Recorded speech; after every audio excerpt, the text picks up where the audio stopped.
Kinilaw na yellowfin tuna. To start, cut the meat of yellowfin tuna into bite-sized cubes. Pagkatapos, ibabad sa suka for 20 to 30 minutes to remove any undesirable odor and flavor. After 30 minutes of waiting, we can now proceed to gently squeeze out the vinegar from the tuna. Pagkatapos nito, handa na tayo for the next stage.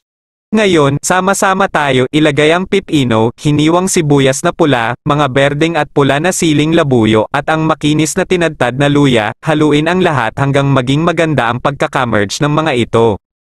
Sa masarap na sauce, i-mix lang ang calamansi juice na may kasamang malasa na toyo, maasim na suka, kaunting paminta, konting tamis mula sa asukal, at haluin ng maayos. Then pour in natin ang sauce sa masarap na yellowfin tuna mixture.